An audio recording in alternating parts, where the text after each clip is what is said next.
Amén. Gloria a Dios. Que el Señor me los bendiga una vez más, mis amados hermanos, a cada uno de ustedes. Los saludo en el precioso nombre de Jesucristo de Nazaret, su Hijo amado. En esta tarde, vamos a estudiar, vamos a continuar. Esta sería la cuarta parte de un estudio que estamos realizando que se trata acerca de la segunda venida de nuestro Señor Jesucristo. Amén. Ese es el tema que estamos desarrollando, que es una de las doctrinas fundamentales dentro de la cristiandad. Ya hemos hablado mucho al respecto como introducción en cuanto a este tema de la segunda venida del Señor. Así que vamos a continuar, y uno de los puntos que estamos tratando de estudiar para comprender, y en esto, hermanos, obviamente teniendo el respeto a las diferentes interpretaciones que alguien pueda tener, ¿ok? Mi único deseo es compartir la verdad bíblica. Si usted le han enseñado de otra manera, de una manera distinta, que creo que es la manera o la doctrina o el dogma más popular, diríamos así, dentro de las congregaciones, no es mi deseo ni es mi anhelo ofenderlo, ni mucho menos confundirlo. No es mi anhelo, mi deseo es edificar, y no con mis pensamientos, no con lo que yo creo, ni siquiera con lo que me han enseñado, porque valgan verdades, a mí me han enseñado, diríamos así, lo que se cree en la gran mayoría de iglesias en lo concerniente a la segunda venida de Cristo, y sobre todo al tema que estamos desarrollando, que es el arrebatamiento de la iglesia. Así que a mí me han enseñado, como le dije, como lo que se cree en el 90%, diríamos, de las congregaciones cristianas, se cree acerca de este acontecimiento que sucederá durante la segunda venida del Señor, conocido como el arrebatamiento. Y hemos estado estudiando qué cosa es el arrebatamiento, cómo sucederá, cuándo sucederá, en qué momento se dará. Y es justamente al respecto de este punto es que hay, diríamos así, tres formas de interpretación o tres formas de entender de cuándo sucederá este evento llamado el arrebatamiento.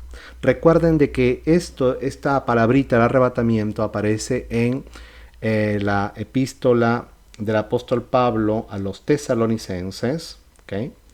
Y solamente, hermanos, aparece ahí como tal, o sea, como dice la palabra ahí, arrebatamiento, pero simplemente diríamos así, es un evento que sucederá, y que Pablo lo explica, ¿verdad?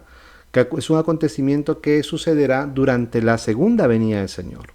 Entonces, ¿dónde radica el problema? El problema radica en la interpretación que se le dio a la segunda venida de Cristo en sí, que quiere decir que muchos, basados en este pasaje que vamos a leer a continuación, que está en Primera de Tesalonicenses, dividieron la segunda venida del Señor en dos partes, ¿ok?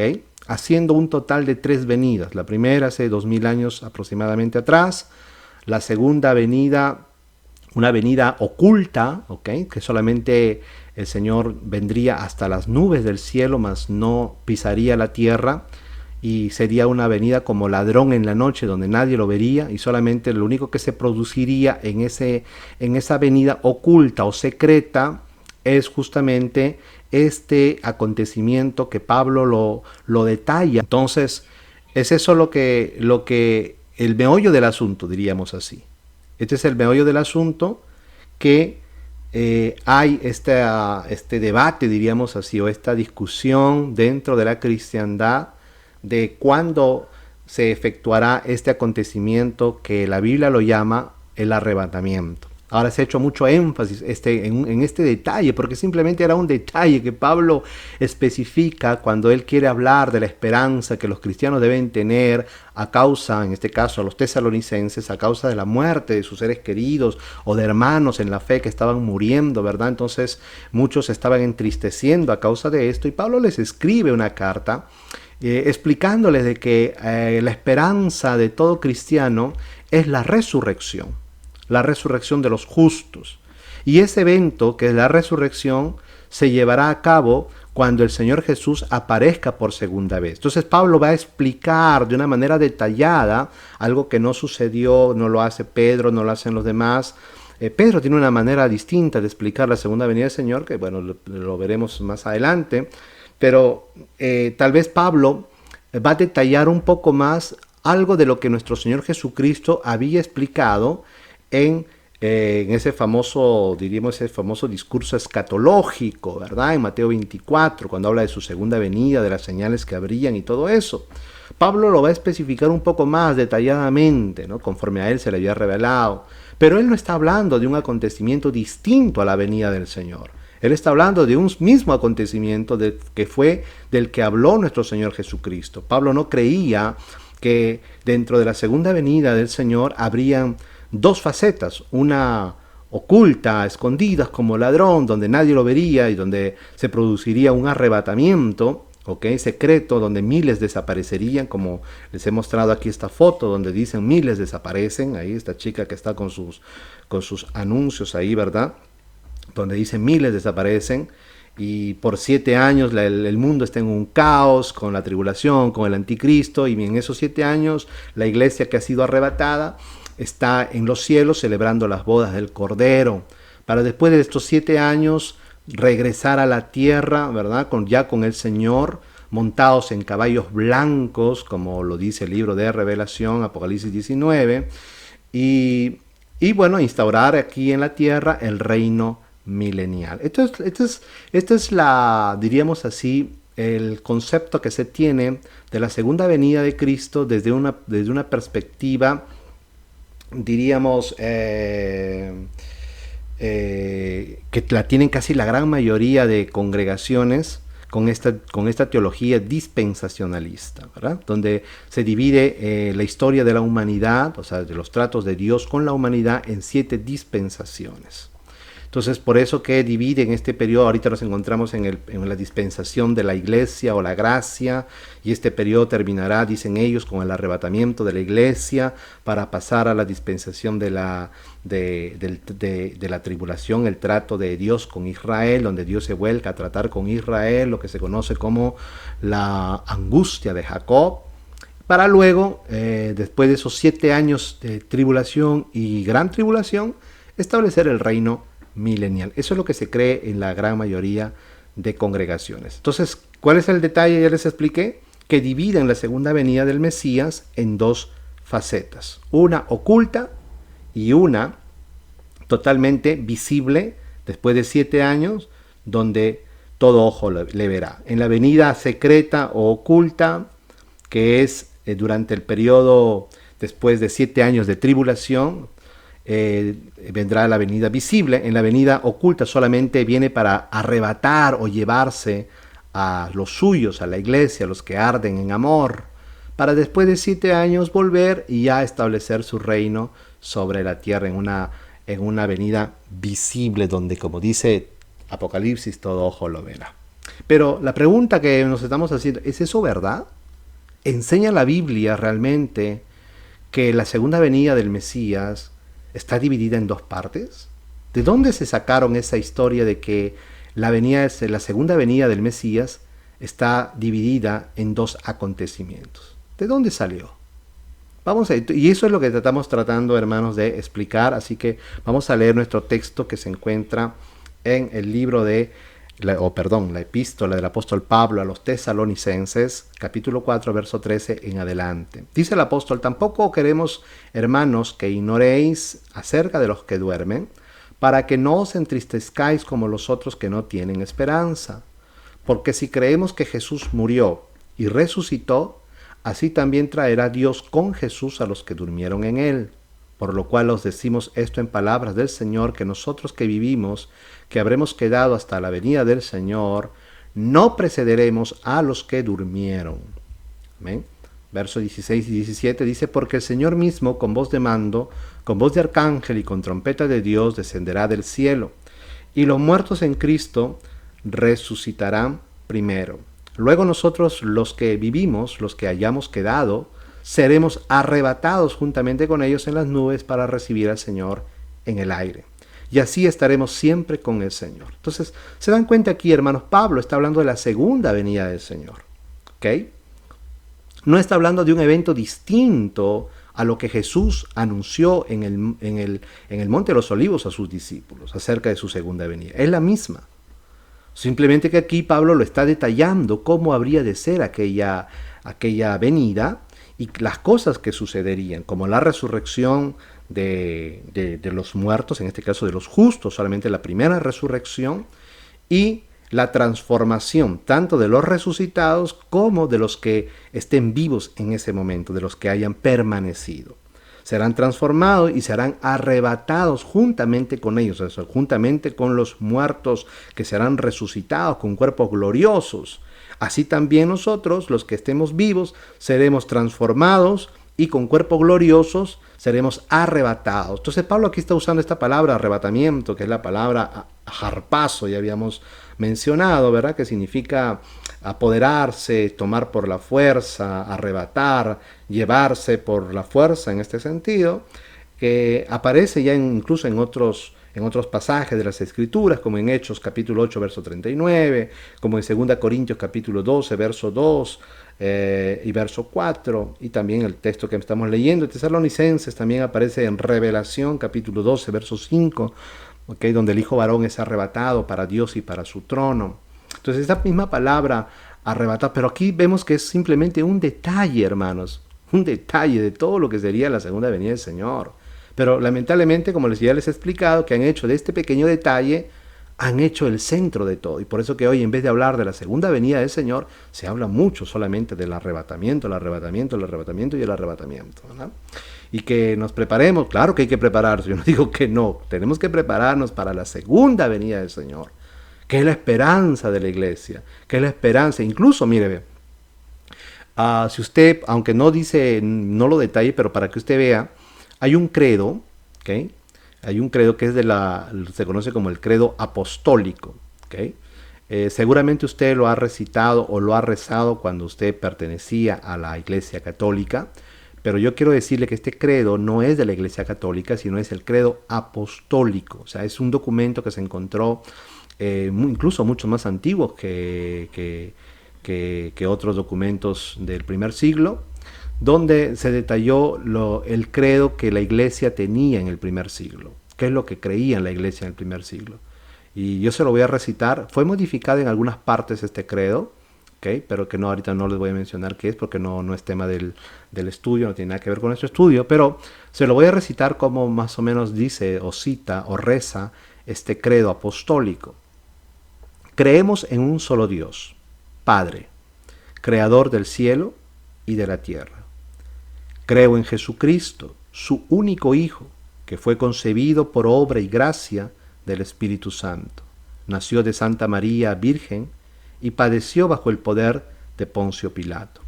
Fue crucificado, muerto y sepultado, descendió a los infiernos y al tercer día resucitó de entre los muertos. De allí ha de venir, o si también dice fue llevado, está sentado a la diestra de Dios Todopoderoso, y de allí ha de venir a juzgar a los vivos y a los muertos.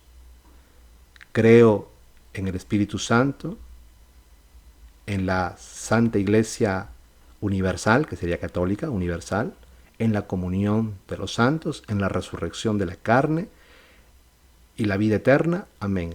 Eso es más o menos, si lo recuerdo, más o menos lo que decía el credo apostólico. Como le digo, quizás usted lo ha recitado, lo ha rezado cuando usted era católico, no lo sé, pero ese es el credo apostólico realmente, hermanos. Usted estudia la historia eclesiástica y ahí usted lo va a encontrar como el credo de los apóstoles. Ahora, si usted ve ahí, dice, fue llevado al cielo o ascendió a los cielos y ahora está sentado a la derecha de Dios Padre Todopoderoso, y de allí ha de venir a juzgar a los vivos y a los muertos. Entonces, si usted ve ahí, no se menciona para nada ninguna venida secreta, ni arrebatamiento, ni cosa por el estilo.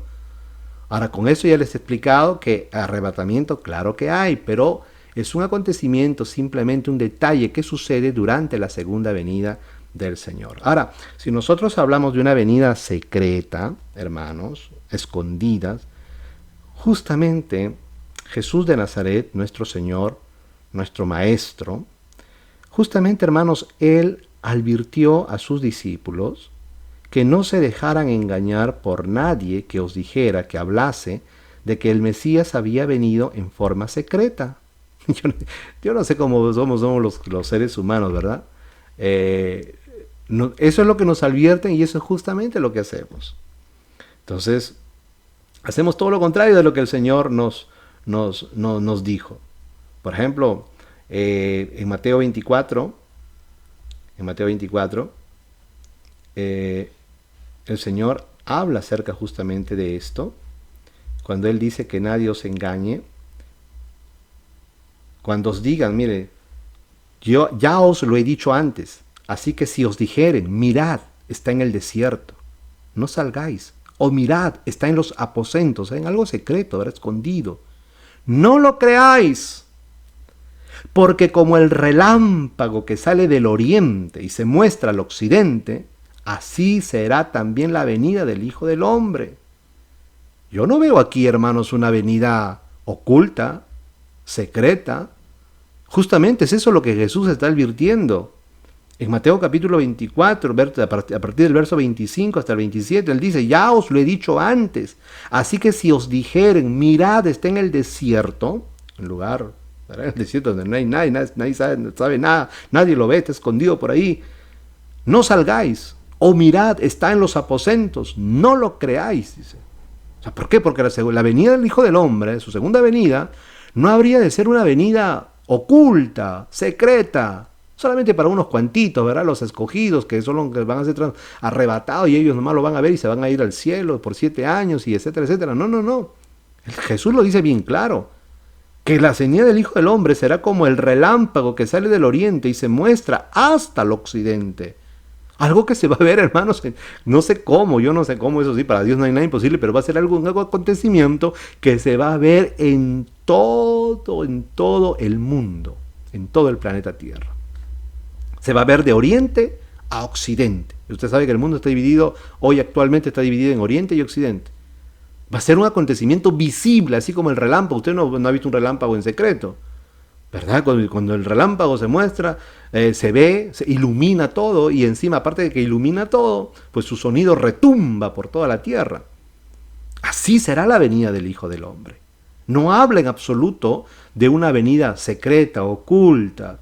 E incluso el apóstol Pablo también cuando habla en la segunda carta a los tesalonicenses les advierte justamente también de eso. ¿Okay? Porque la segunda venida del Señor no sería un acontecimiento oculto, no sería un acontecimiento secreto, sino que sería un acontecimiento visible, ¿okay? Se vería en todos los términos de la tierra. Bueno, entonces, pero vamos a demostrar esto si verdaderamente es así, porque no puede ser un pensamiento nuestro o algo que nosotros creamos o pensemos, sino que dice la Escritura y también respaldándonos, hermanos, diríamos así, en la historia eclesiástica, ¿okay? Porque ya lo hemos demostrado por medio de la historia eclesiástica qué es lo que creían la iglesia del principio, los 4 primeros siglos, ¿verdad? En cuanto, por ejemplo, a lo que detenía la manifestación del hijo de pecado, ya hemos hablado de esas cositas, amén. Así que vamos adelante entonces. Hemos visto las señales y todo eso que vendrán antes de la venida del Hijo del Hombre. Hemos visto también que la Escritura nos habla que sería después de la tribulación de aquellos días. Amén. Eso ya lo hemos observado. Hemos visto qué cosa era lo que detenía la manifestación del hijo de pecado, el hijo de perdición, que es el anticristo.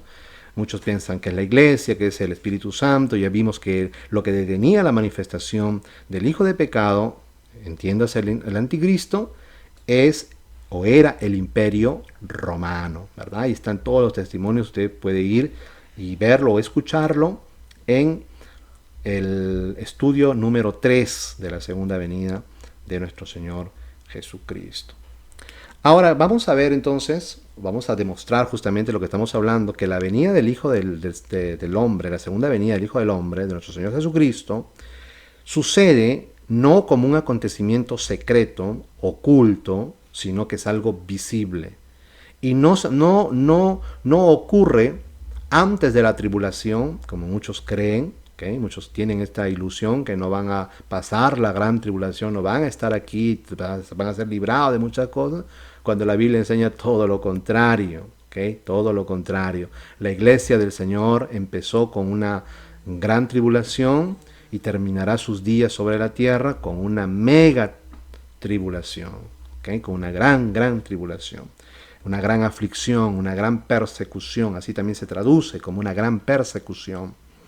¿Ok? Entonces, vamos a ver, el arrebatamiento será, o sea, ese acontecimiento que tanto le hacen énfasis, porque ya le dije que no hablan de la segunda venida del Señor, sino hablan del arrebatamiento, pero que estamos demostrando que ese arrebatamiento va a ser en la segunda venida del Señor, en su única segunda venida del Señor, visible, donde todo ojo lo verá, donde será como el relámpago que se muestra del oriente hasta el occidente, no como algo secreto, no como algo oculto. La segunda venida del Señor no está dividida en dos partes, es una sola venida. Pablo no habló de algo distinto a lo que Jesús habló, porque eso es lo que hacen. Los que creen en esta doctrina de que la segunda venida del Hijo de Dios está dividida en dos partes, dicen que Pablo en su carta a los tesalonicenses, que en la primera carta que hemos leído, habla de esa segunda venida secreta, oculta, y que Jesús en su discurso de Mateo 24, en su discurso escatológico, habla de su venida visible después de 7 años. O sea que Pablo se inventó algo que ninguno de los demás sabían y habló algo que Jesús nunca dijo. No, hermanos, vamos a ver de dónde nace toda esa enseñanza, porque lo vamos a ver también. ¿Ok? Entonces, pero vamos a estudiar en esta tarde que el arrebatamiento será al sonido de la séptima trompeta. ¿Ok? Entonces vamos a ver, estudiar esta parte. El arrebatamiento será al sonido de la séptima trompeta. 1 Corintios capítulo 15, verso 51. El apóstol Pablo dice: He aquí os digo un misterio. No todos dormiremos, pero todos seremos transformados. Cuando habla de dormir, obviamente se está refiriendo a la muerte, ¿verdad? Para el creyente esto es solamente un dormir. Dice: He aquí os digo un misterio, un misterión en griego. No todos dormiremos, pero todos seremos transformados. En un instante, en un abrir y cerrar de ojos. A la trompeta final, escuche bien claro eso, es a la trompeta final, porque sonará la trompeta y los muertos serán resucitados sin corrupción. Está hablando de los muertos en Cristo, esta es la primera resurrección, y nosotros seremos transformados, porque es necesario que esto corruptible sea vestido de incorrupción y que esto mortal sea vestido de inmortalidad. De manera de que aquí el apóstol Pablo, escribiendo a los Corintios, a la iglesia de Corinto, les explica, hermanos, de que les habla acerca de un misterio, porque justamente eso era el misterio. Cuando Jesús habló de la segunda venida, de su segunda venida, no mencionó la resurrección, no mencionó la transformación que acontecería a los justos, ¿ok? A los vivos que estén vivos, ni tampoco a los muertos. Él simplemente dijo que la venida del Hijo del Hombre sería de una manera gloriosa en las nubes del cielo, ¿verdad? Con gran poder y gran gloria, etcétera, etcétera. Pero no mencionó estos detalles que Pablo es lo que menciona. El apóstol Pablo, hermanos, con la revelación que recibió de parte del Señor, porque fue Jesús mismo quien lo instruyó y le enseñó todo lo que concierne al Evangelio y al reino de Dios, y él habló, como Pedro dice, cosas que es difícil de entender, porque, no sé, de alguna manera Dios le concedió esa bendición al apóstol Pablo de tener ciertas revelaciones y ciertos conocimientos que el resto de los apóstoles no tenían, no lo manejaban. Y Pedro dice que muchos torcían las palabras de Pablo, ¿verdad? Muchos indoctos, ignorantes, torcían las palabras de Pablo para sus propios beneficios. Entonces aquí, hermanos, estamos viendo que Pablo les está explicando a los corintios.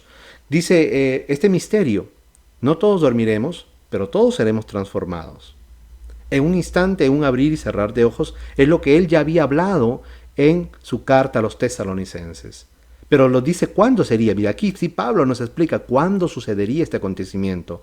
A la trompeta final, porque sonará la trompeta y los muertos serán resucitados sin corrupción y nosotros seremos transformados. ¿Okay? Porque es necesario que esto corruptible sea vestido de incorrupción y esto que es mortal sea vestido de inmortalidad. Aquí Pablo nos menciona cuándo sucederá este acontecimiento, que en su carta a los tesalonicenses menciona ese detalle que es el arrebatamiento, ¿verdad? Que sería nuestro encuentro con el Señor. para estar siempre con el Señor. Y aquí Él nos dice que esto va a suceder a la trompeta final, porque sonará la trompeta, dice. Ahora la pregunta entonces aquí, ¿cuál es esa trompeta final? ¿A qué trompeta final se está refiriendo? Y bueno, aquí, mire, es curioso porque, ¿cómo es, hermanos, cuando uno se cierra en algo que de repente nos han enseñado, ¿verdad? Y nos cerramos a la evidencia bíblica, preferimos creer a lo que nos han enseñado y permanecer en el error, permanecer en nuestras tradiciones, ¿verdad? Eso es tremendo, cuando algo se hace ya una tradición, un dogma, y preferimos, hermanos, negar la verdad, preferimos negar la realidad y seguir viviendo, hermanos, en nuestras tradiciones, en lo que nosotros nos enseñaron, y de ahí pues nadie me mueve con eso, para mí me enseñaron así y así moriré. Y nos negamos a la verdad bíblica. Y cuando nosotros nos negamos a la verdad bíblica, entonces van a tener que, textos como este, van a tener que distorsionarlo.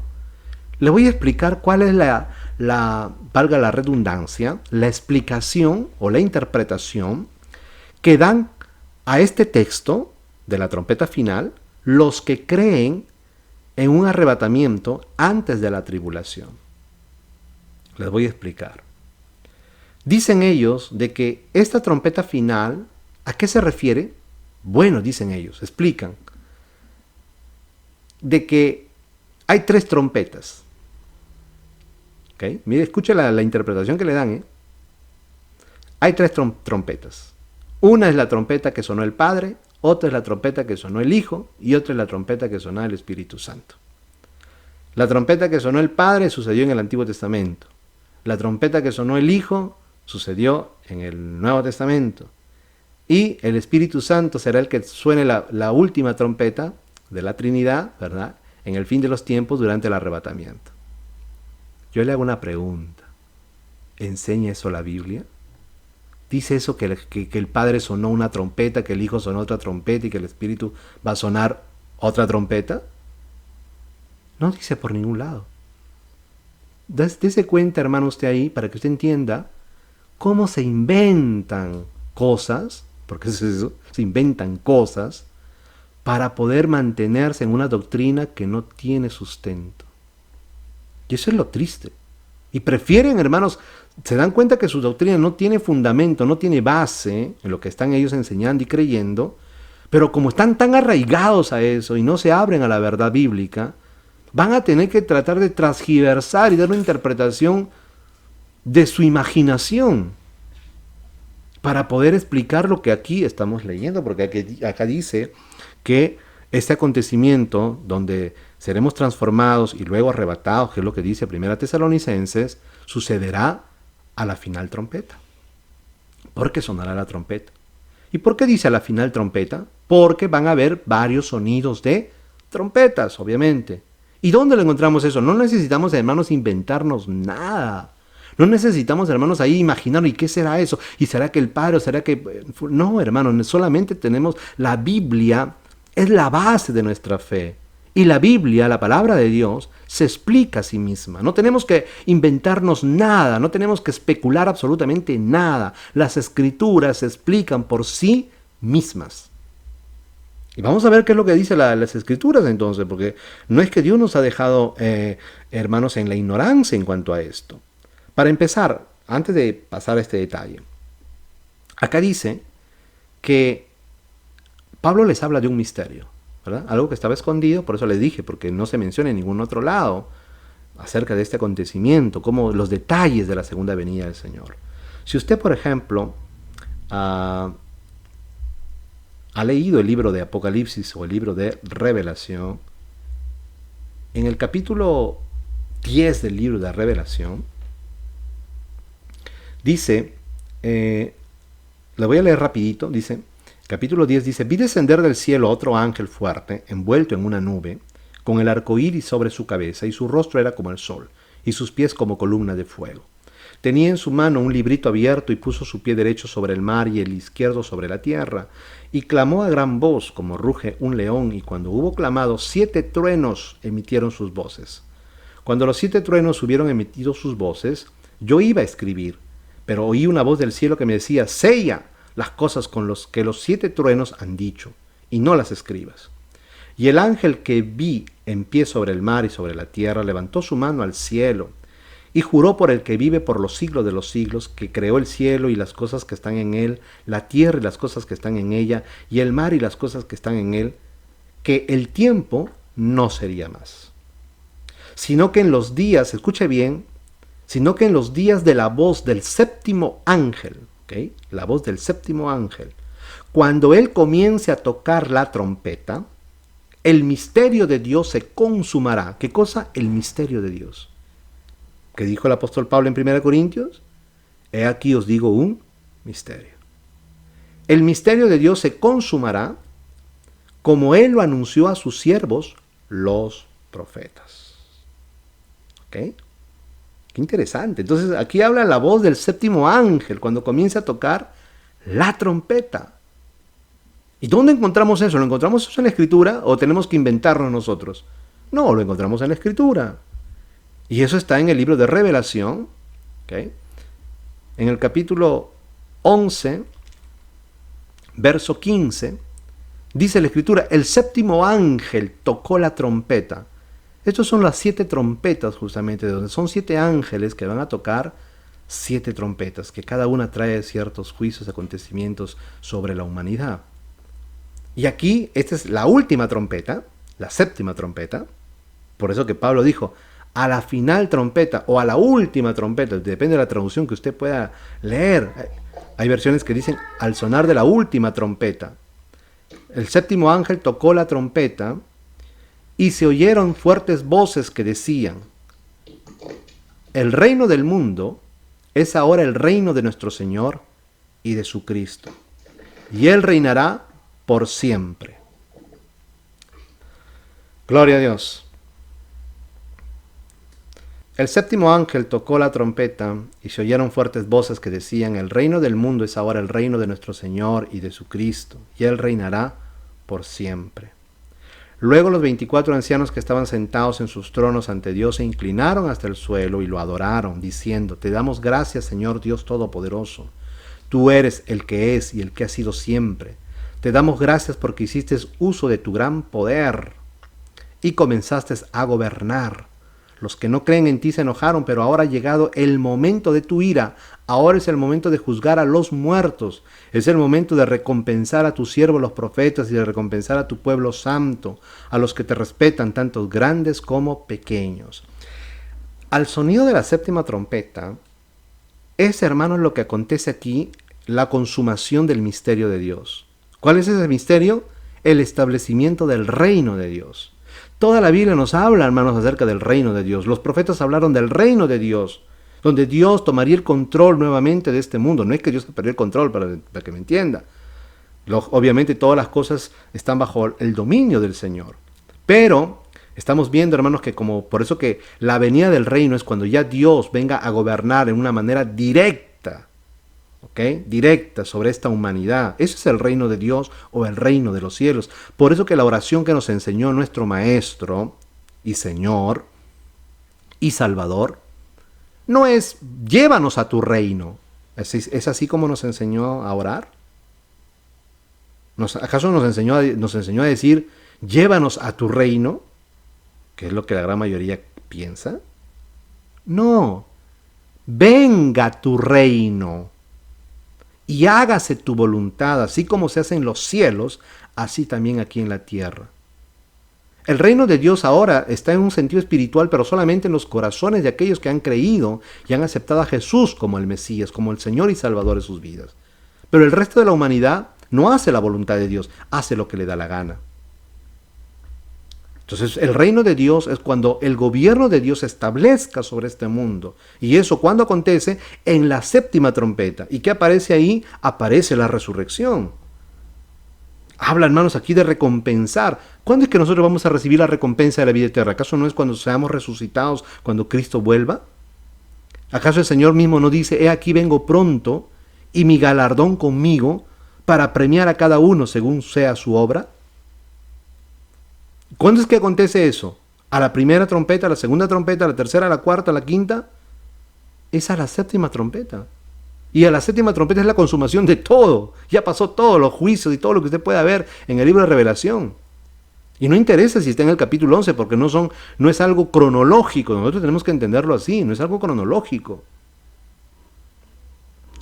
Usted tiene que saber ubicar, hermano. No es que porque está en el capítulo 11, bueno, esto está todavía en la mitad del libro, entonces esto recién pasa a la mitad de todo el periodo tribulación. No, hermano, este es el final ya, este es el final donde el reino se establece.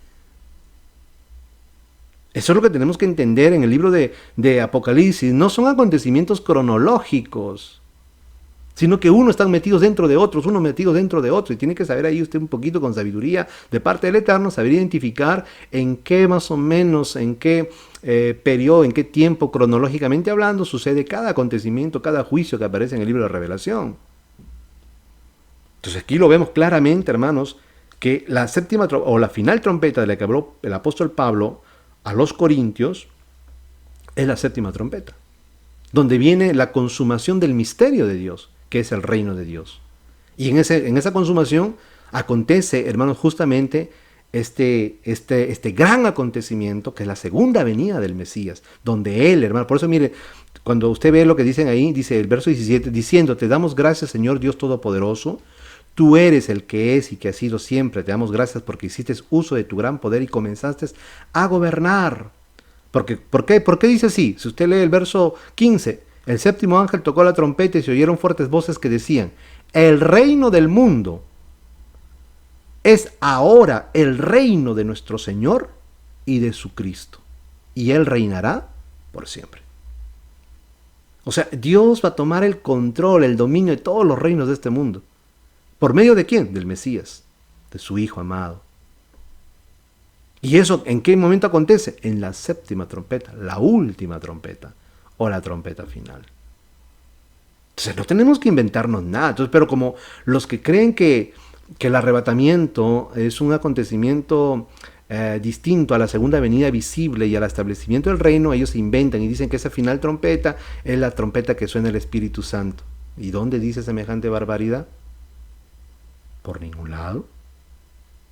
Entonces se tienen que inventar cosas, hermanos. No hay otra manera, hermano, de poder justificar lo injustificable. ¿Ok? Entonces aquí estamos observando de una manera muy clara, hermanos, que el misterio de Dios, que es el establecimiento del reino y la resurrección de los justos, se lleva a cabo a la final trompeta. ¿Ok? ¿Cuál es la final trompeta? La séptima trompeta. Y la séptima trompeta es la última trompeta, que suena el séptimo ángel, como hemos leído en el capítulo 10 de Apocalipsis, ¿okay? A la voz del séptimo ángel, el misterio de Dios se consumará. Ahí termina todo. Ya le dije, no interesa que esté a la mitad del libro de Revelación.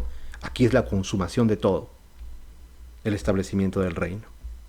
Que es todo lo que habla. Por eso que Jesús estuvo con sus discípulos alrededor de 40 días, 50 días, no lo recuerdo bien, hablándoles acerca del reino de los cielos. ¿Y de qué reino es ese? De este reino, donde Dios va a tomar control de los reinos de la tierra. Van a ser ahora los reinos de nuestro Señor, o sea, de Dios y de su Mesías. Y Él reinará por siempre. Cristo va a reinar no solamente sobre las 12 tribus de Israel, o sea, no solamente va a reinar sobre Jerusalén, sino que va a reinar sobre las naciones. Él las regirá con vara de hierro. Continuemos. ¿Cómo será el arrebatamiento? ¿Cómo será este acontecimiento que se hace tanto énfasis, verdad? ¿Cómo será el arrebatamiento, hermanos? ¿Cómo sucederá? ¿Qué sucederá? Vamos a verlo. Entonces leamos lo que dice 1 Tesalonicenses 4:16 nuevamente, que es nuestro texto base, y lo vamos a leer en la Biblia Nácar Colunga, que hay una versión muy antigua. Dice, pues el mismo Señor, a una orden, a la voz del arcángel, al sonido de la trompeta de Dios, descenderá del cielo, y los muertos en Cristo resucitarán primero. Y en ese tiempo nosotros, los que permanezcamos, los que estemos vivos, seremos arrebatados a una junto con ellos en nubes al encuentro de nuestro Señor en el aire.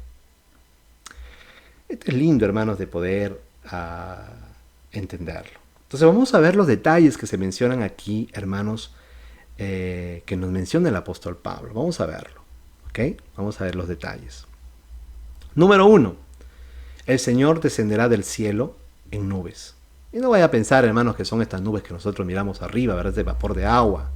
No, no se vaya a pensar eso, hermanos. Son otro tipo de nubes gloriosas, nubes resplandecientes, ¿ok? Que se semejan un poco tal vez a estas nubes de vapor que están en los cielos, pero son unas nubes distintas, una nube de gloria, ¿no? Recuerde que en el Antiguo Testamento Dios se manifestó por medio de una nube de gloria, una nube radiante, que se posaba también en el tabernáculo, la nube de gloria le llaman eso.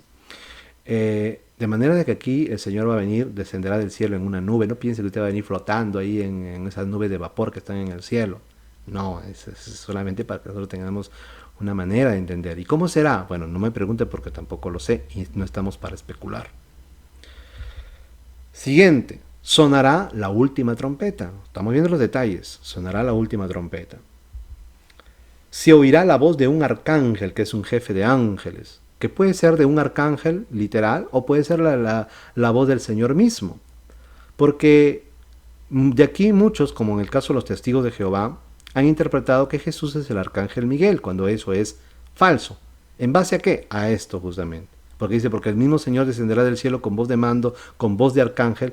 Pero el hecho de que diga con voz de arcángel no lo convierte a él en un ángel. Porque la palabra arcángel se deriva de dos palabras que se juntan. Una es arge, que significa primero, principio, príncipe. Y la otra es ángelos, que significa mensajero. O ángel, como normalmente lo traduce. Entonces la palabra arcángel lo que significa es jefe de ángeles. ¿Ok? Que puede ser, en este caso, hay arcángeles en los cielos, sí. Una vez le expliqué que hay 7 príncipes, ¿verdad? 7 arcángeles en los cielos, que está representado por la menorá, la menorá es un candelabro que tiene 6 brazos, en total son 7, ¿verdad? Es un candelabro, el de la mitad del medio, que tiene 3 brazos a la derecha, 3 brazos a la izquierda, ¿okay? Con 6 brazos por eso. Al final haciendo un total de 7, que representan a los 7 espíritus, que son los 7 príncipes o 7 arcángeles. ¿Por qué arcángeles? Porque son 7 seres, son espíritus, ¿okay? Porque todos los seres celestiales son espíritus, no son carne como nosotros, son seres gloriosos, pero que están al mando de millares y millares y miriadas de ángeles, legiones de ángeles, como te quiera entenderlo. Ese es un arcángel, está al comando de ángeles. Jesús, nuestro Señor, no es un ángel, ¿okay? Tenemos que bien claro, tenemos que dejar a los testigos de Jehová y están totalmente equivocados. Jesús no es un ángel, la Biblia misma lo dice, que Él no es ningún ángel, ¿okay? Pero ¿por qué se le puede llamar arcángel? Porque simplemente en ese momento él está con toda la autoridad. Recuerden que cuando Él resucita, le dice a Magdalena, toda autoridad, y a sus discípulos después también le dice, toda autoridad me ha sido dada en el cielo y en la tierra. Y Pablo nos dice que a Él le han sido sujetados principados, tronos, dominios, potestades, todo ha sido sometido debajo de sus pies. Y Él mismo en el libro de Revelación nos dice de que los 7 espíritus, estos 7 príncipes, arcángeles que están delante del trono del Eterno, que son los únicos que tienen acceso a su presencia, están bajo la autoridad del Mesías. ¿Okay?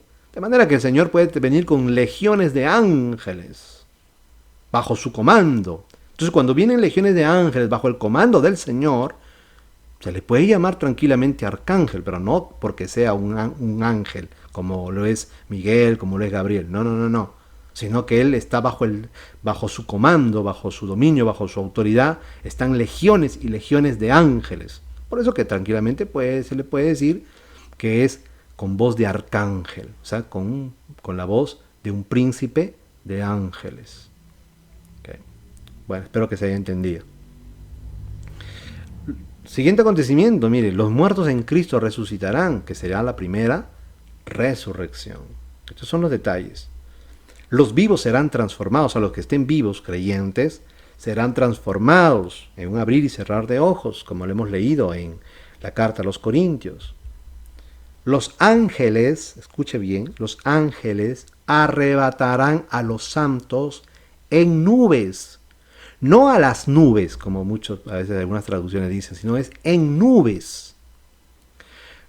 Si usted ve, hermanos, han hecho películas de esto, la gente desaparece, ¿verdad? Y algunos salen volando como Peter Pan, como Superman a las nubes, disparados como vectores.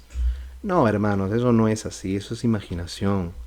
Vamos a ser arrebatados por medio de ángeles, son los ángeles que van a tomar, ¿ok? Tantos a los que han resucitado con cuerpos gloriosos, como a los vivos que son transformados en cuerpos gloriosos también, cuerpos de gloria.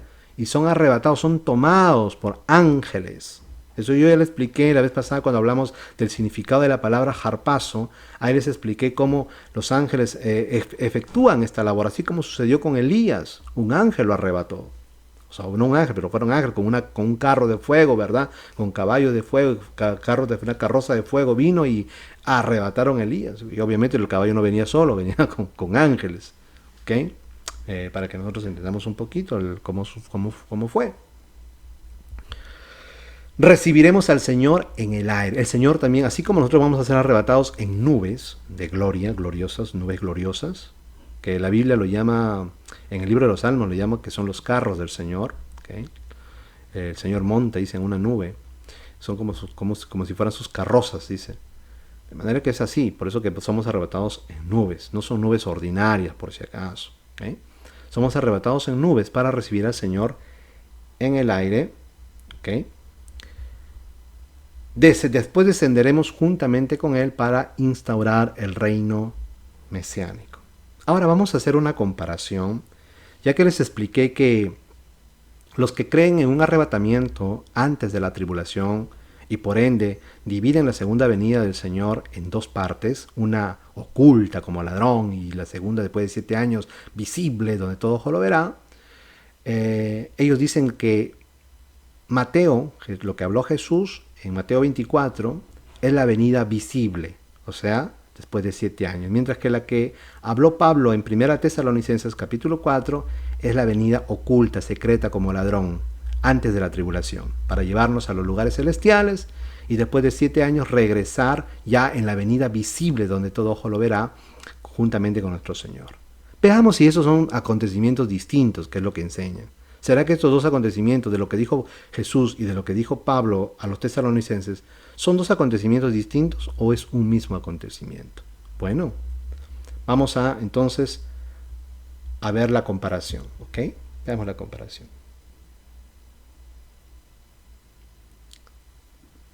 Miremos.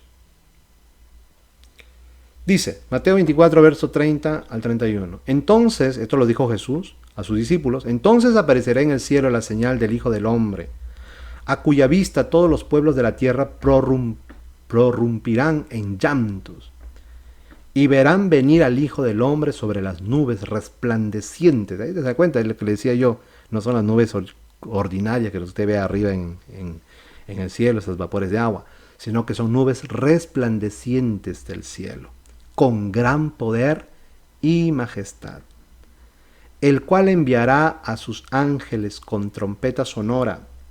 Okay, con trompeta sonora. Enviará a sus ángeles con trompeta sonora.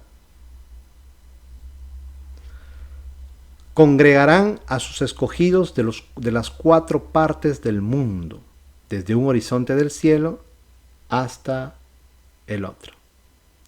1 Tesalonicenses 4:16. Pues el mismo Señor, a una orden, a la voz del arcángel, al sonido de la trompeta de Dios descenderá del cielo, descenderá del cielo, y los muertos en Cristo resucitarán primero. Después nosotros, los vivos, los que quedemos junto con ellos, seremos arrebatados en nubes al encuentro del Señor en los aires. Miremos aquí los detalles. Yo le he puesto las coincidencias, o sea, lo que hablan casi lo mismo, los he señalado con un mismo color. Vea usted. Veamos lo que dice Mateo. Y verán venir al Hijo del Hombre sobre las nubes resplandecientes del cielo. ¿Verdad? Dice aquí Pablo en 1 Tesalonicenses que el Señor descenderá del cielo. Y abajo, al final del verso 17, dice que seremos arrebatados en nubes al encuentro del Señor en los aires. ¿Ok? Entonces el Señor está viniendo en Mateo 24 en la nube del cielo, nubes resplandecientes del cielo. Nosotros somos arrebatados en nubes para el encuentro del Señor en los aires.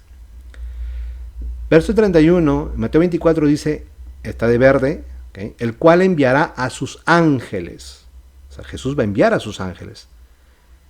¿Qué dice Tesalonicenses? Pues el mismo Señor a una orden, como dice la Reina Valera, con voz de arcángel. Aquí la Nácar Colunga traduce a la voz del arcángel, que puede ser un arcángel o puede ser el mismo Señor con una voz de arcángel, o sea, con una voz de mando, con voz de arcángel, por eso dice.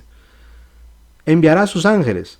O sea, Mateo dice que Jesús mismo es el que va a enviar a sus ángeles, entonces es él con la voz del arcángel. ¿Ok? Con la voz del arcángel, con voz de mando.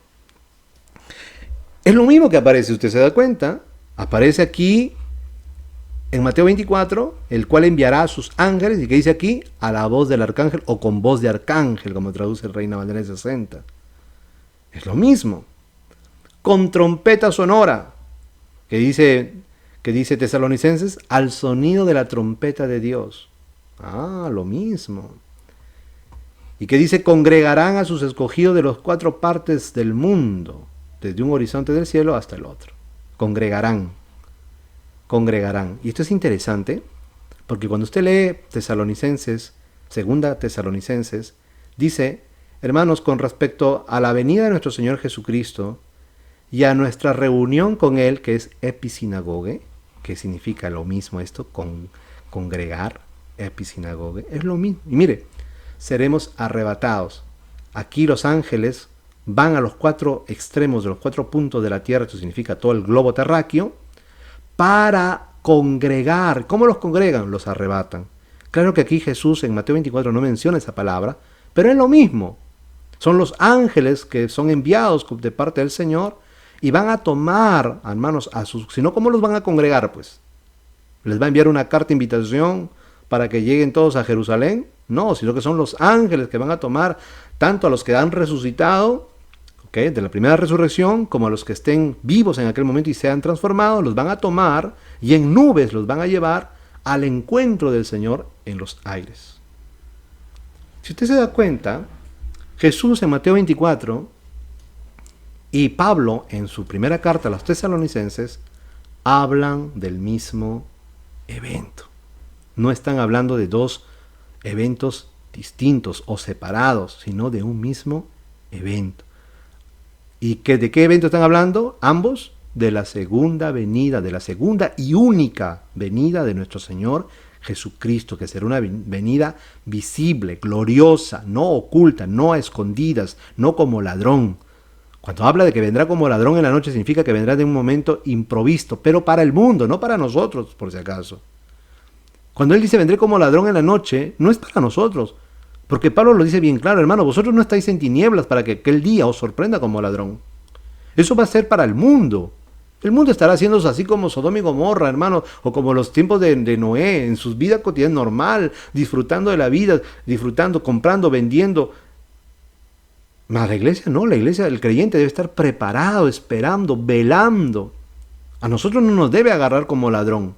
Es al mundo que los agarra como ladrón, que significa de una manera inesperada, que nadie sabe en ese momento. El ladrón no avisa cuando te va a robar. ¿Okay? A eso es lo que se refiere. No está hablando de que Jesús va a venir a ocultas y va a llevar a su pueblo de manera escondida. No, eso no está hablando, hermanos. Eso se han inventado y después les vamos a ver por qué, cómo así se inventaron todo eso. Más adelante. Les voy a poner unas fotografías y espero que lo entiendan bien. ¿Qué es lo que creen, mire, la gran mayoría? Y esto es lo que hacen. Escuche, esta imagen que le voy a poner es una imagen de lo que normalmente la gente o los cristianos en la gran mayoría de iglesias y muchos pastores y teólogos enseñan en cuanto a la venida del Señor. Observe. Diferencias. Entonces ellos dividen, esto es lo que yo les estoy explicando, que ellos dividen la segunda venida en 2. El arrebatamiento, así lo llaman, ni siquiera lo llaman segunda venida, ¿se da cuenta? Es que eso es lo que yo quiero, hermanos, que las Escrituras no nos enseñan a esperar el arrebatamiento, nos enseñan a esperar la segunda venida, y en la segunda venida se produce ese arrebatamiento. Pero mire cómo aquí hacen esa diferencia. Y esta foto yo le he sacado de internet para que usted lo vea. Mira, vea, el arrebatamiento, dice. Según Jesús llega hasta las nubes, según, ahí está lo que le decía, mire, 1 Tesalonicenses 4:17. En cambio, la segunda venida, dicen ellos, Jesús esta vez sí toca la tierra, como dice Zacarías capítulo 14, verso 4, y saldrá el Señor, ¿verdad? Y peleará contra naciones, como cuando peleó en el día de la batalla. El Señor posará sus pies sobre el monte de los olivos, y el monte de los olivos se partirá en dos, formando un gran valle. Pero cuando usted ve eso, hermanos, eso fue justamente lo que los ángeles le dijeron a los discípulos. Cuando Jesús fue llevado al cielo, y ellos se quedaron mirando y le dijeron, los ángeles le dijeron, y estaban en el monte de los olivos justamente, varones galileos, ¿por qué estáis mirando al cielo? Pues este Jesús de quien vosotros ha sido tomado, de la misma manera volverá, así como fue tomado. ¿Ok? Por eso al monte de los olivos. Y ese era lo que ellos esperaban. Los ángeles no dijeron, miren, no, ustedes tienen que esperar una venida secreta, un rapto secreto, un arrebatamiento secreto, oculto, donde nadie lo va a ver, solamente para ustedes. ¿Fue eso lo que le dijo? No. Por eso que el Señor ascendió a los cielos desde el monte de los olivos, y cuando vuelva, volverá y pondrá sus pies sobre el monte de los olivos, de la misma manera que se fue. Pero mire aquí cómo dice aquí, ellos hacen esta diferencia, ¿se da cuenta? Dicen el arrebatamiento y la segunda venida. Yo le pregunto, ¿Pablo enseña eso? ¿Jesús enseñó eso? No, hermanos, estas dos cosas es un solo acontecimiento. Y esta palabra arrebatamiento está metida dentro de lo que es la segunda venida. No son dos cosas diferentes. Y eso es lo que le estoy tratando de explicar y hacerle entender con la ayuda del Señor. Mire lo que enseñan, ¿verdad? Mire qué es lo que enseñan. Escuche. Arrebatados antes de la tribulación, la iglesia, el rapto será por medio del Espíritu Santo. Yo le hago una pregunta. ¿Dice en algún momento que el rapto será por medio del Espíritu Santo? Dígame usted, ¿hay un texto que diga eso? No, hermanos. En cambio, ¿hay un texto que diga que el arrebatamiento es por medio de ángeles? Sí, Mateo 24. Pero como ellos hacen esa distinción, la separan, ¿se da cuenta? Mire, arrebatados antes de la tribulación y escogidos, que habla Mateo 24, después de la tribulación, después de 7 años. ¿Y quiénes son? Para ellos, ni siquiera son los que... Es Israel, dice. Los escogidos serán juntados por medio de ángeles, dice aquí. Que para ellos es esos escogidos que Jesús habló de los 4 extremos de la tierra, que cuando el Señor dice, mandará a sus ángeles a que junten o congreguen a sus escogidos de los 4 extremos de la tierra, para ellos es Israel. Pero dice eso la iglesia, dice eso las escrituras, hermanos. Esto es un puro invento. Esto no es que sean eventos distintos. Ellos lo separan, ¿se da cuenta? Mire, este va volando como Superman, ¿verdad? Y el otro es... Esto es lo que realmente va a suceder. El arrebatamiento va a ser así, por medio de ángeles. Eso es lo que va a acontecer, hermanos. Eso no son eventos distintos, es un mismo evento. Y mire, encontré también otra foto acerca de esto mismo, que contradice justamente esto, ¿verdad? Mire, aquí lo han puesto, ¿ve? Arrebatados, tachado. Dice, citas bíblicas, donde los escogidos son la iglesia, no es Israel, como dice, pero acá está Israel tachado. La iglesia, mira, ahí está, lea Romanos 8:33, Romanos 16:13, Romanos 11:7, dice que los escogidos siempre son la iglesia, hermanos, porque no hay dos pueblos, es un solo pueblo. El Israel de Dios es uno, que está conformado por judíos y gentiles creyentes en el Mesías, Yeshua HaMashiach. No son dos pueblos, porque eso también es el otro problema justamente, hermanos, de esta teología dispensacionalista que divide, hermanos, el pueblo de Dios en dos pueblos. Uno es la iglesia y otro es Israel. No, hermanos, Dios tiene un solo Israel. Y es Israel al cual nosotros, los gentiles, hemos sido injertados.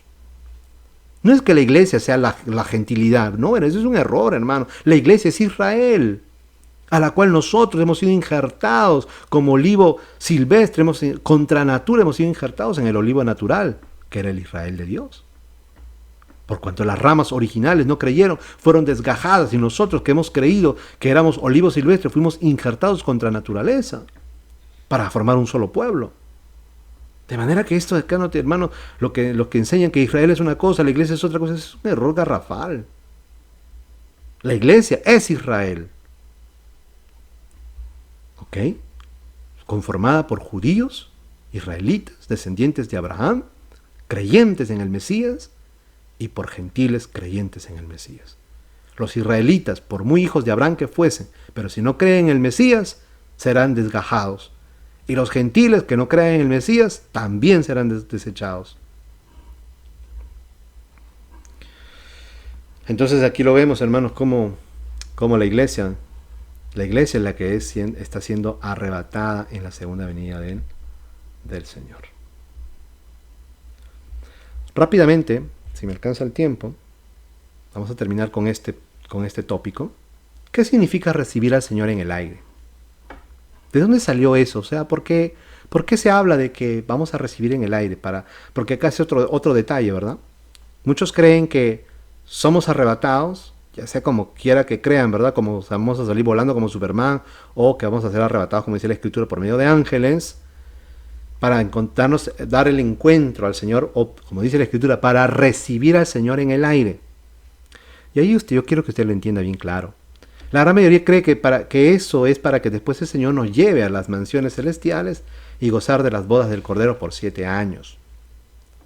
No, hermanos. Ahora lo vamos a ver por qué se produce ese arrebatamiento o ese encuentro con el Señor en los aires. ¿De dónde salió eso? ¿Qué significa? ¿Okay? Realmente vamos a ver aquí su significado.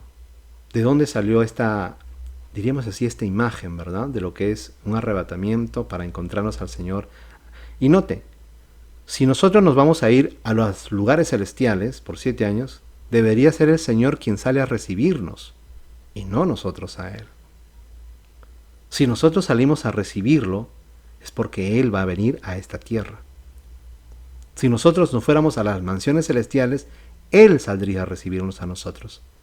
Pero somos nosotros los que salimos a recibir al Señor en el aire, dice. Entonces, ¿y por qué? ¿De dónde sale toda esta imagen, hermano, de recibir al Señor en el aire? Vamos a verlo. Vamos a ver, dice 1 Tesalonicenses 4:17. Luego nosotros los que vivimos, los que hayamos quedado, seremos arrebatados juntamente con ellos en las nubes para recibir al Señor en el aire. Y así estaremos siempre con Él, Señor. ¿Se da cuenta que es para recibir? El Señor no nos recibe a nosotros recibimos, damos la bienvenida al Señor aquí. De manera que una creencia común es que el arrebatamiento es para recibir al Señor en las nubes y luego Él nos lleve a las moradas celestiales para celebrar las bodas del Cordero por 7 años. Mientras que en la tierra los seres humanos y los cristianos tibios que se quedaron estarán atravesando la gran tribulación. Y todo esto está basado mayormente en películas, hermanos. ¿Okay? Y que al final de los 7 años el Señor regresa a la tierra casado con su iglesia, según Apocalipsis 19, 11, 14. ¿Verdad? Ahí dice que estos que aparecen en caballos blancos detrás del Señor somos nosotros, la iglesia. Después vamos a ver quiénes son esos ejércitos celestiales con caballos blancos y vestiduras blancas. Okay, vamos a ver después. Salir al encuentro de un rey era una práctica común en la antigüedad. Escúcheme bien lo que le voy a enseñar. Pare sus orejas. El salir al encuentro de un rey era una práctica muy común, hermanos, muy común en la antigüedad. Ese era algo muy común. Recuerde que el problema es que nosotros es fuera de nuestro contexto. Nosotros no hemos vivido en esos tiempos. Por eso que nos imaginamos cada cosa o interpretamos mal. Por eso siempre les he dicho que para tener un entendimiento correcto de las Escrituras tenemos que entender el contexto. En aquellos tiempos, hermanos, era habitual. Las ciudades eran amuralladas. Recuerden ustedes como Jerusalén. Aquí mismo en Italia, la ciudad de Florencia ha sido una ciudad amurallada. Tenían murallas, tenían puertas. Así Jerusalén era una ciudad amurallada con 12 puertas. De manera que cuando un rey iba a la batalla, por ejemplo, a la guerra, cuando los reyes iban a la guerra y regresaban victoriosos, se anunciaba por medio de toque de shofares, de trompetas, el retorno del rey victorioso con su ejército que había ido a la batalla. y los ponían en caballos blancos, porque el caballo blanco era simbolismo de victoria. Lo mismo sucedía también durante el Imperio Romano. El Imperio Romano, eso era algo muy común de los pueblos antiguos. Entonces, ¿qué hacía? Toda la población salía a las afueras de la ciudad a darle el encuentro al rey victorioso o al general victorioso que venía, como en el caso de los generales romanos que iban a la guerra, y cuando venían victoriosos los montaban en caballo blanco, ya sea también el emperador cuando iba a la guerra, lo montaban en caballo blanco, y cuando el pueblo se enteraba de que por sonido de trompetas, hermanos, se anunciaba la venida victoriosa, triunfante del rey y de su ejército, toda la población salía a recibirle fuera de la ciudad, fuera de las murallas. Le daban el encuentro para darle la bienvenida, para luego, juntamente con su rey o con el general victorioso, entrar en un desfile triunfante, en algarabía, en gozo, hermanos, dentro de la ciudad amurallada. Esa era la costumbre de la antigüedad. Y es así como está reflejada, hermanos, en ese contexto, está reflejada la segunda venida del Hijo de Dios.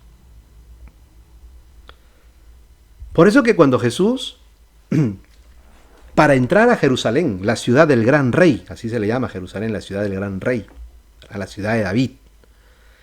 Él, para entrar a la ciudad, a las afueras, la gente le salió al encuentro. Usted lo puede leer en los evangelios. Y ponían, hermanos, palmas en su día. Él entró montado en un pollino, en un borrego, ¿verdad? Hijo de asna. Ahí lo montaron, pusieron a él, y él entró, hermanos, como el Mesías, según Zacarías. He aquí tu rey, o Isaías decía, he aquí tu rey que viene manso y humilde, montado en un borreguito, hijo de asna. Entonces Jesús entró, hermano, no en caballo blanco, porque él venía humilde. Entró en un burrito. El rey David también tenía su burrito. Por eso él, como hijo de David, va a entrar humildemente, no como la pompa de un rey, pero él está entrando como el rey de reyes, hermano, porque él es el rey de Israel. Está entrando a Jerusalén y la gente le sale al encuentro y ponen sus túnicas y ponen las palmas en el camino donde el Señor estaba transitando, con gozo y alegría. Recuerden que incluso cuando los religiosos, los judíos, los fariseos, le decían, maestro, diga a tus discípulos que se callen, porque aún los niños, hermanos, en algarabía. Y usted recuerda la respuesta que el Señor le dio. Entonces, mire, para recibir al Señor, esto se basa en la antigua tradición de que cuando un rey iba a visitar a una ciudad, a visitar, o regresaba victorioso de una batalla, los habitantes salían de la ciudad a recibir al rey para luego entrar otra vez en la ciudad con él. ¿Se da cuenta de dónde viene la figura? Y así los santos salen a recibir al rey Mesías para luego volver con él a la tierra, nuestro hogar. El pasaje no dice a dónde van después del arrebatamiento. A dónde van lo dicen otros pasajes, en ese caso no el pasaje de Tesalonicenses. De manera que esa figura de recibir al Señor es en el aire, es porque el Señor pues no viene de la tierra. O sea, no está apareciendo ahí de la tierra. Viene, hermano, de los cielos. Por eso el Señor mismo descenderá del cielo con sus ejércitos celestiales victoriosos. Y usted cuando lee Apocalipsis capítulo 19 nos dice que viene con su vestidura teñida en sangre porque ha peleado la gran batalla contra la bestia, contra los ejércitos de la tierra, contra sus enemigos, y los ha vencido. Por eso viene su vestidura teñida en sangre y un escrito que dice Rey de Reyes y Señor de Señores. Y nosotros le salimos al encuentro, no de una ciudad, sino fuera de la tierra, de este planeta, arrebatados por ángeles, para recibir al Señor en el aire y luego, juntamente con Él y con sus ejércitos celestiales, que son ángeles, entrar o bajar o descender a la tierra, donde se establece el reino del Señor. Esa es la imagen, hermano. No tenemos que inventarnos nada, ni tenemos que imaginarnos. Solamente es cuestión de entender un poco la historia y el contexto, hermanos, en la cual se escribió.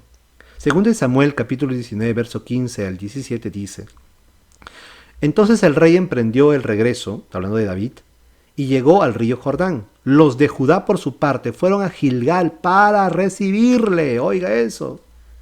Los de Gilgal, hermanos, los de Judá, los habitantes de Judá, fueron hasta Gilgal para recibirle cuando se enteraron de que David estaba regresando y ayudarle a cruzar el Jordán. También Simí, que era hijo de Gerá, de la tribu de Benjamín y natural de Bahurim, se apresuró a bajar con los hombres de Judá a recibir al rey David. Le acompañaban 1000 hombres de Benjamín. A su vez, Sibá, el criado de la familia de Saúl, acompañado de sus 15 hijos y sus 20 esclavos, llegó al Jordán para recibir al rey David.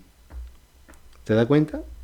¿Se da cuenta de dónde viene la imagen? Esa era la cultura en aquellos tiempos. Esa era la práctica en aquellos tiempos, hermanos. Y dice, entonces el rey emprendió el regreso y luego llegó al río Jordán. Los de Judá por su parte fueron a Gilgal, lo estamos viendo, a recibirle, ¿verdad? Para poder ayudarle a cruzar el Jordán. Y así nos hablan, hermanos, de que los habitantes de Judá, entre también los cuales también estaba ahí, dice Sibá, salieron todos ellos a recibir al rey David y luego juntamente con el rey entraron a la ciudad de Jerusalén. Eso es lo que nosotros tenemos que entender. La misma palabra venida, que se traduce como parusía, de ahí toma también el término, hermanos, de lo que Pablo nos habla acerca de ser transformados, arrebatados en nubes hasta el cielo, ¿verdad? O hasta las nubes para recibir al Señor en el aire. Viene justamente también de la misma palabra parusía, que es una práctica que se realizaba en la antigüedad. La palabra parusía, que se traduce como venida, en 1 Tesalonicenses 4:15, viene del griego parousia. Esta palabra tiene un significado muy importante para comprender la segunda venida de Cristo. La palabra parusía aparece 24 veces en el Nuevo Testamento. En términos generales, la palabra sencillamente significa venida, llegada o presencia. MacArthur comenta lo siguiente: parusía fue usada en el griego clásico y en el griego koiné en sentido general como presencia, pero también como llegada o venida. Ocurre 4 o 5 veces en la versión de la Septuaginta de los 70. Este significado, y lo tiene usted los textos, se lo puede ver. ¿Okay? De sus 24 apariciones en el Nuevo Testamento, 6 son de este tipo. Por ejemplo, 1 Corintios 16:17, me regocijo con la venida de Estéfanas, de Fortunato y de Acayo. Y ahí la palabra venida es parusía.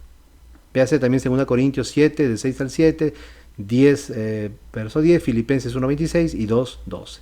Sin embargo, en la literatura helenística, literatura griega, el término fue usado frecuentemente en conexión con la visita oficial de un gobernante o la epifanía de una deidad. Por ejemplo, aquí nos habla en su libro dice que ellos no pensaran que él estaba esperando la venida de Antíoco. Mientras las matronas ofrecen sacrificios al dios y celebran sus misterios y en general exaltan con himnos la presencia de Dionisio. Estos son libros escritos, ¿verdad? Ahí está el diccionario bíblico que nos explica un poquito cuál era el significado de la palabra parusía o cómo lo usaban los griegos. En los papiros de la literatura helenística, esto quiere decir griega, parusía es un término técnico para la llegada de un emperador, un rey, un gobernante, persona famosa a la ciudad o provincia. A veces parusía es usada para describir la invasión de una provincia por un general también. El diccionario Barclay señala que el término fue usado también para hablar de la invasión de Asia por Mitrades y describe la entrada en escena de un nuevo poder conquistador. Luego también agrega, del lado político, la parusía del rey o gobernante o emperador era a menudo una ocasión cuando las peticiones eran presentadas y los errores eran corregidos. En el Nuevo Testamento la parusía se refiere a otro rey, es decir, Jesucristo, Hechos 17:7. Este era el rey de los cristianos del primer siglo esperaban. Este era el rey que los cristianos del primer siglo esperaban. Hay pasajes que enseñan que cuando el rey Jesús venga, Él pondrá en orden todas las cosas, porque para eso venían justamente los reyes, los emperadores o los generales, para poner en orden las cosas. Ese acontecimiento se llamaba parusía. Para los cristianos este será un evento de mucho gozo. Nos da los detalles, porque el Señor mismo con voz de mando, con voz de arcángel y con trompeta de Dios descenderá del cielo y los muertos en Cristo resucitarán primero. Cuando usted estudia un poco, hermanos, el uso y costumbre de esta palabra parusía, usted se va a dar cuenta que cuando los emperadores o los reyes o los generales llegaban victoriosos o también en visita, hermano, a visitar una determinada ciudad, Los habitantes de aquella ciudad salían a su encuentro fuera de la ciudad, fuera de las murallas, para recibirlo. Y luego juntamente con el rey, emperador o general, y juntamente con su ejército, todas las personas del desfile que lo acompañaban, entraban en un desfile de gozo y algarabía dentro de la ciudad misma. Esta es la imagen que se toma. ¿Ok? Entonces, hermanos, no tenemos que hacernos ninguna especulación para entender a qué o por qué se escribe la segunda venida del Mesías de esa manera. Nosotros vamos a salir al encuentro para recibir, para darle la bienvenida a nuestro Señor en el aire, y luego juntamente ahí, en ese mismo instante, juntamente con nuestro Señor y con los ejércitos celestiales, descenderemos a la tierra para tomar posesión del reino del Señor, que es empezando en Jerusalén hasta todos los términos de la tierra, todas las naciones de la tierra, en la cual el Señor juntamente con los suyos reinará por los siglos de los siglos. Amén. Tal como dice, hermanos, cuando se abre, cuando usted lee, por ejemplo, Apocalipsis capítulo, me parece que es el 5, ahorita no recuerdo muy bien, cuando se habla del libro o el rollo que está sellado con 7 sellos, y cuando se le dice a Juan que el león de la tribu de Judá, él ha vencido y él es digno de tomar el rollo y de desatar sus sellos. Y se escucha, hermanos, ahí a los 24 ancianos y a los 4 seres vivientes que entonan un canto. Los 24 ancianos dicen, el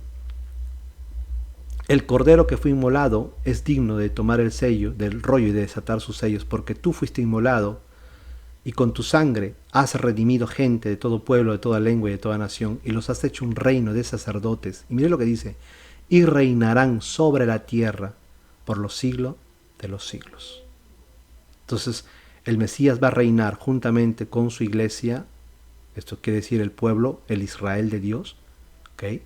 Porque a Israel se le prometió, hermanos, como herencia la tierra, y al Mesías como herencia las naciones y los confines de la tierra. Ellos van a reinar. Entonces Cristo, el Mesías, va a reinar juntamente con su iglesia, que es el Israel de Dios, sobre todas las naciones, y las regirá con vara de hierro. Y eso ya tiene que ver un estudio en cuanto al reino milenial y después el reino eterno. Por el momento nos vamos a quedar hasta aquí. ¿Okay? Vamos a quedarnos en este momento aquí. Que el Señor pueda derramar bendición sobre vuestras vidas.